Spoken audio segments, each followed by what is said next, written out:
Très bien. Donc, on a un prix du marché qui est égal à 90 dirhams. OK. On a un minimum du coût moyen qui est égal à 125. Enfin, finalement, lorsque je dis coût moyen minimal qui est égal à 125, c'est le seuil de rentabilité, hein. D'accord? Et on a le prix du marché qui est égal à 80. D'accord? Donc là, déjà, je vois que le prix du marché il est inférieur au coût moyen. D'accord? Ça veut dire qu'il y a une perte. D'accord? Mais le producteur continue à produire. Alors, s'il continue à produire, c'est parce que le prix 80 lui permet de, voilà, de couvrir ou de payer au moins ses charges variables. Donc, ça veut dire quoi? Ça permet de couvrir une partie des charges variables, enfin toutes les charges variables et une partie des coûts fixes. Donc ici, la question, à quoi est égale la partie donc, correspondant au coût fixe. Donc c'est ce qu'on va expliquer. Alors, donc, si le prix est égal au coût moyen, donc ça veut dire que toutes les charges variables, toutes les charges fixes, bien sûr, elles sont couvertes. Donc il n'y a pas de perte. Mais ici, on a P qui est inférieur au coût moyen. Donc il y a une perte, d'accord, qui correspond à la différence entre les deux. Donc, si le prix, donc on a ici, il continue à produire, car même si le prix est égal au coût moyen, donc on a une perte, eh bien le prix est supérieur, d'accord, au coût variable moyen. Donc ça lui permet de couvrir ses charges, la totalité des charges variables et une partie des charges fixes. Donc c'est la raison pour laquelle il est rationnel donc pour ce producteur de continuer à produire, car non seulement ses coûts variables sont couverts, pour faire tourner la production, payer les factures, etc. Mais cela, ça lui permet aussi de couvrir ou amortir donc une partie de charge fixe, comme on l'a déjà dit. Alors, P est égal à 80. Okay. Le seuil de fermeture donc, est égal à 52. D'accord. Donc, vous voyez que le prix est supérieur au seuil de fermeture. Donc, le prix couvre la totalité des charges variables. Vous voyez? Donc on va décomposer ce prix. Donc il y a une partie qui est égale à 52. Donc ça permet de couvrir les charges variables. Combien il va rester? Donc si j'enlève les 52 de charges variables, combien il reste? C'est 80 moins 52. Donc 80 moins 52, c'est-à-dire 28. Donc ça permettra, donc ce qui reste du prix, permettra de couvrir ou amortir une partie des charges fixes, c'est-à-dire 28 dirhams. Okay. Donc le prix égal à 80 dirhams permet de couvrir 28 dirhams de charges fixes qui équivaut à réduire la perte donc de 28 dirhams et donc la limiter seulement à 17 au lieu de 45 initialement, parce que dans la perte initiale, donc je calcule, donc la perte initiale, c'est le prix moins le coût moyen, n'est-ce pas? Qui est égal à 80 moins 125. Ça nous fait moins 45. On est d'accord? Très bien. Une perte de moins 45. Alors, si justement donc le producteur refuse, d'accord, de continuer à produire, il va subir une perte de 45 dirhams. Mais s'il continue à produire, d'accord, donc là effectivement, donc avec le prix qu'il a, donc 80 dirhams, pardon, donc il va couvrir une partie donc des charges variables qui est égale à 52, et va lui rester 28, d'accord, 28 dirhams. Donc de charges fixes qu'il va amortir. Et donc on va enlever 28 dirhams de ces 45 dirhams. Donc c'est comme s'il a subi juste une perte. Donc il va lui rester une perte de, voilà, 17 dirhams. Donc en décidant, en continuant, d'accord, le producteur amortit donc 28 dirhams de charge fixe. C'est ce qu'on vient de calculer. Ok, 28 dirhams de charge fixe. Voilà. C'est-à-dire une perte. Il va réduire la perte de 28 dirhams. Donc la perte finale, c'est 45 moins 28, c'est-à-dire 17 dirhams. C'est comme si elle a subi uniquement une perte de 17 dirhams. Donc, le choix entre subir une perte de 45 dirhams ou 17 dirhams, ben, si on est rationnel, donc on va accepter de subir, de supporter une perte de 17 dirhams au lieu de 45 dirhams. Donc c'est ça l'intérêt de continuer à produire, mais à condition bien sûr qu'on couvre quand même les charges variables. Donc si on n'arrive même pas à couvrir les charges variables, c'est pas la peine. Ok? Très bien. Allons-y. Application 6. La dernière dans le seuil de fermeture. Alors, soit une entreprise opérant sur un marché de concurrence pure et parfaite, et dans la fonction de coût marginal s'écrit coût marginal, fonction de Q, est égal à 2Q plus 15. Le producteur est à court terme, faites attention à ce genre d'informations, et son coût fixe total est égal à 5. Pour quel niveau de prix? Pour quel niveau de prix cette entreprise, ce producteur, doit cesser son activité? Voilà, ici la question elle est claire, directe. Hein, donc chaque fois que vous avez le mot cesser son activité, etc. Donc il faut travailler avec le seuil de rentabilité. On est bien d'accord. Donc réponse, ici on cherche le seuil de fermeture. Alors pour avoir le seuil de fermeture, hein, donc le prix minimal en deçà duquel il ne faut pas descendre, sinon on ne couvre même pas les charges variables, donc on ferme. Eh bien, on a besoin bien sûr du coût variable moyen, qui a besoin aussi à son tour du coût variable total et donc de la fonction du coût total. Je rappelle, nous a donné uniquement l'expression du coût marginal. Ok? Donc, le seuil de fermeture, on a besoin du coût variable moyen, qui a besoin du coût variable total, qui a besoin du coût total. Donc, première étape, déterminer le coût total. Je sais que coût total prime est égal au coût marginal. Donc, ce qui implique aussi que le coût total, c'est la fonction primitive du coût marginal. Hein, d'accord?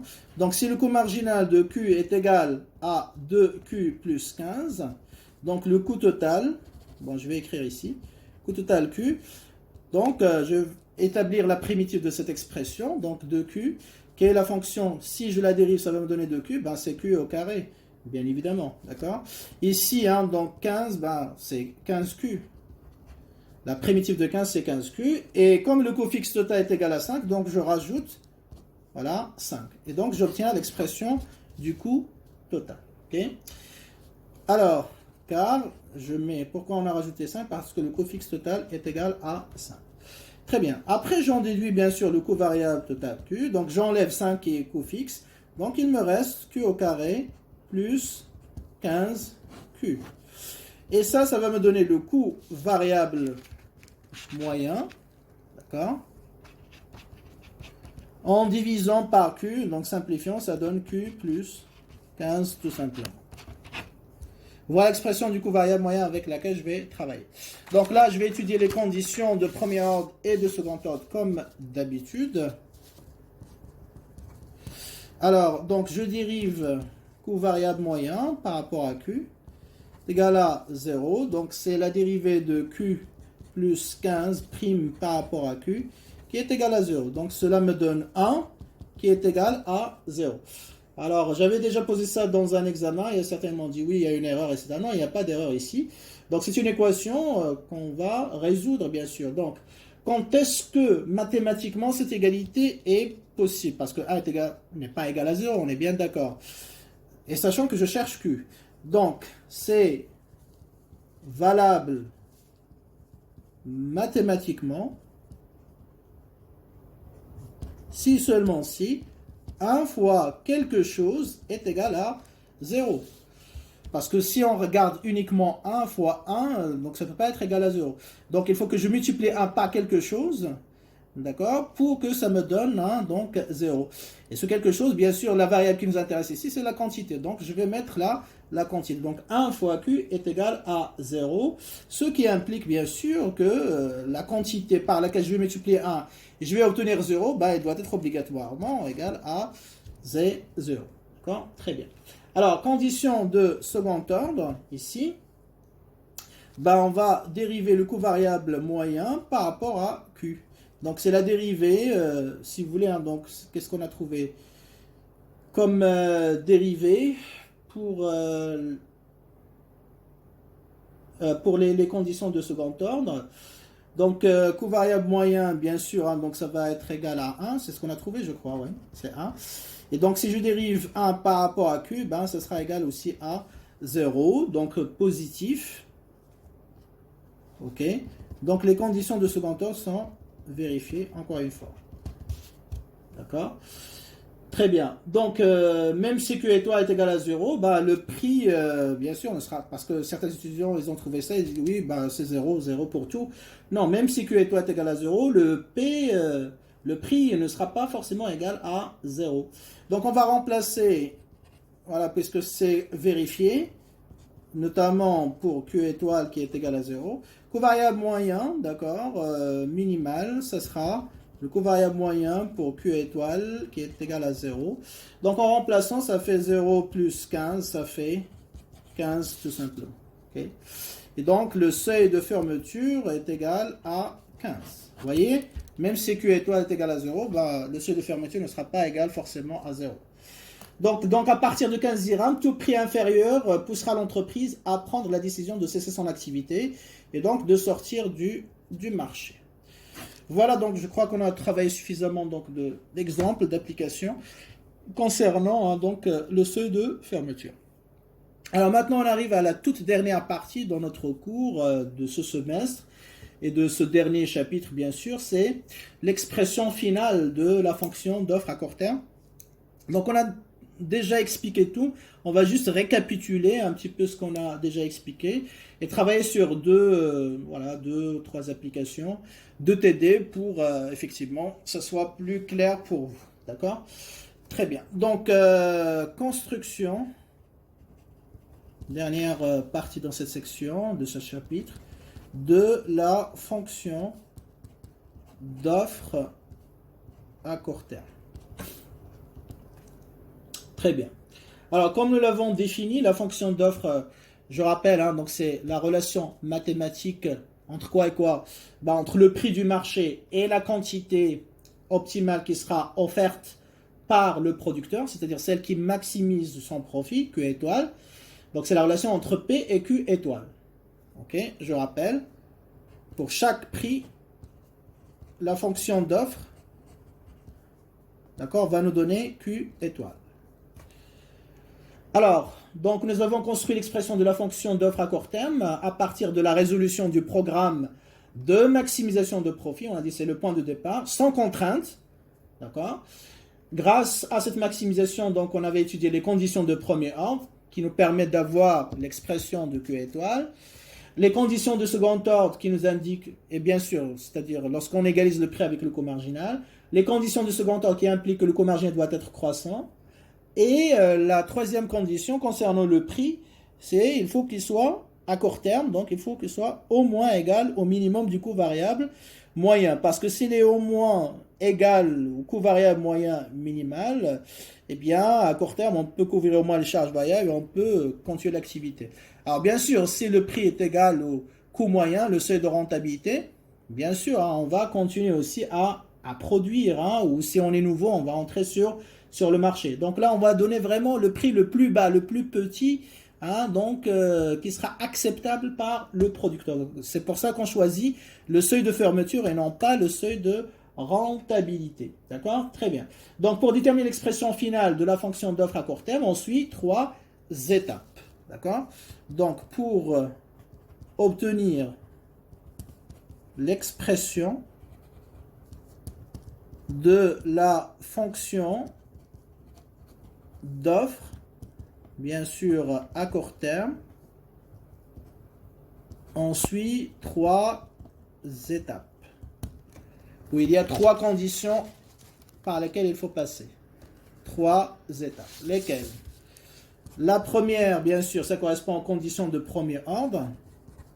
Donc, on égalise le prix avec le coût marginal. Cela nous donne quoi? L'expression de Q étoile.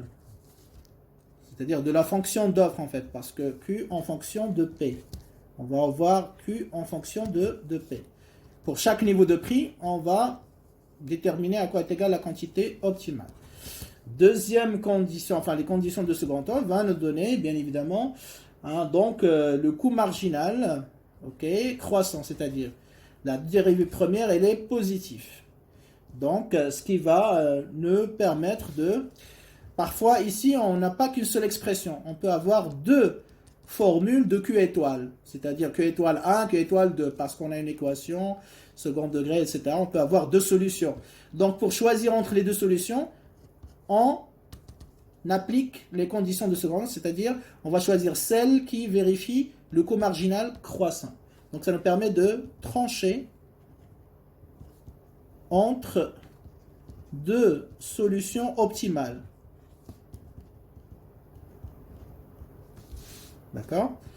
Et troisième condition, bien sûr, donc ça concerne, le prix doit être au moins égal au coût variable moyen minimal, c'est-à-dire le seuil de fermeture. Donc ça nous permet d'avoir le prix minimal acceptable. Donc c'est le prix minimal acceptable par le producteur. Ok? Très bien. Donc, graphiquement, si vous voulez, on peut interpréter un petit peu ce qu'on vient de dire. Donc, lorsque je prends P est égal au coût marginal, d'accord, la première condition, donc là, ça va me permettre en fait de choisir la quantité offerte optimale et qui va correspondre à quoi, graphiquement, au point d'intersection entre la courbe du coût marginal et la droite horizontale qui passe par le prix, comme on l'a déjà fait dans les graphiques précédents. Et donc, si je change le prix, je vais avoir une nouvelle droite horizontale, pareil, qui va couper la courbe du coût marginal dans un point. Et donc, ce point, ça va me donner le point d'équilibre, le nouveau point d'équilibre, et ainsi de suite. Donc, tous les points qui sont sur la courbe du coût marginal, ils correspondent à des points d'équilibre en réalité. D'accord? Et forcément, donc, la courbe d'offre va être confondue, identique à celle de la courbe du coût marginal, bien sûr. Très bien. Mais, comme il y a deuxième condition, à savoir que le coût marginal doit être croissant, on ne va pas prendre la partie qui est décroissante ou les points qui appartiennent, qui sont situés sur la partie décroissante du coût marginal. On va prendre juste les points qui sont sur la partie croissante, donc du coût marginal. Et donc, la courbe d'offre doit être confondue avec la partie croissante de la courbe du coût marginal. Donc, toute la partie décroissante, elle est éliminée, comme on l'a déjà expliqué. Et après, pour la troisième condition, le prix doit être au moins égal au minimum du coût variable moyen. Donc, ça veut dire que l'entreprise n'accepterait d'offrir une quantité positive d'output qu'à partir du moment où ses charges variables sont couvertes. Donc, pour tout prix qui ne couvre même pas ces charges variables, le producteur, bien sûr, refusera, bien sûr, de produire. Donc, ça veut dire quoi? Ça veut dire que la courbe d'offre, elle est confondue avec la partie croissante du coût marginal, mais il va commencer à partir du minimum du coût variable moyen et il va monter. Donc toute la partie qui est en dessous du minimum du coût variable moyen, elle est éliminée aussi. Et donc la courbe d'offre graphiquement à court terme correspond à la partie croissante du coût marginal qui commence à partir du minimum du coût variable moyen. Donc on va résumer ça. Donc ici coût marginal, coût variable moyen. Donc ça c'est le coût marginal. Ok.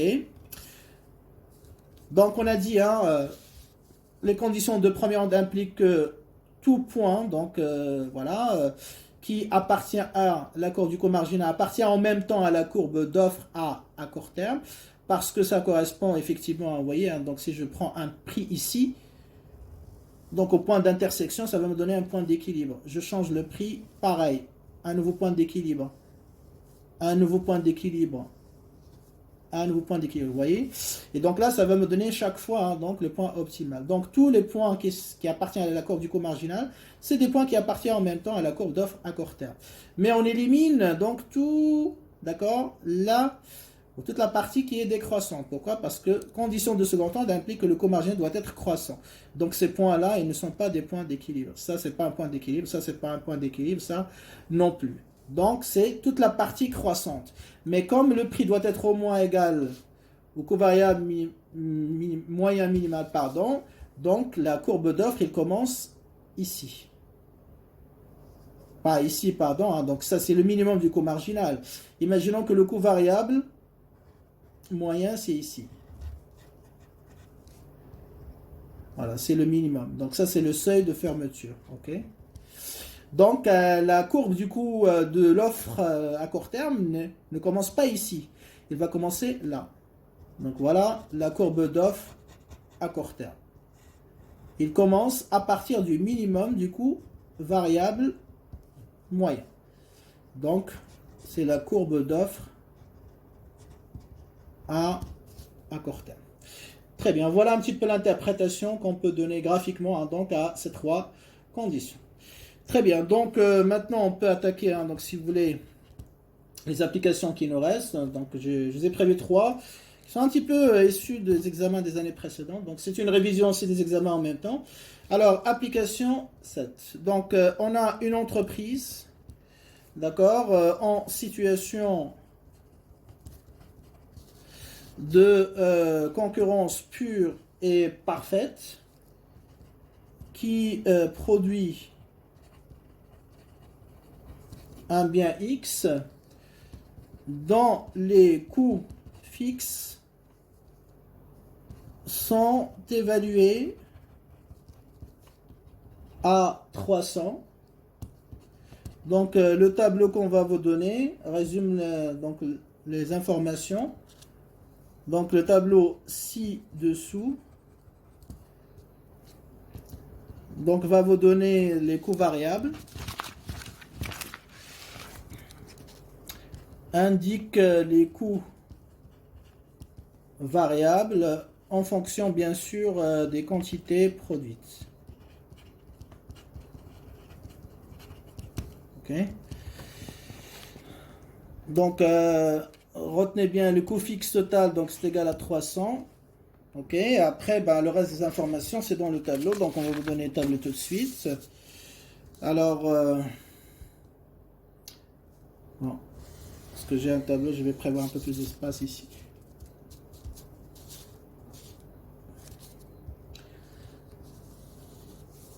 Alors ici on a les quantités, ben, ça varie de 0. Alors 1, 2, 3, 4, bon, on va avoir plus, bon. Besoin de plus d'espace, 5, 6, 7, 8, voilà, 9, voilà, donc ça va prendre toute la largeur au final. Alors, coût variable total, ok, coût total, ensuite le coût moyen,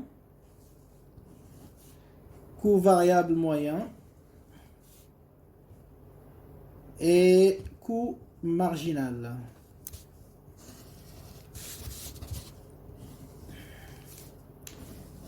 Bon, le dessin n'est pas terrible, mais bon, fait avec. Voilà, donc on vous donne uniquement les valeurs du coût variable total. Pour 0, c'est 0, c'est logique. 220, après vous avez 380, 480, 610,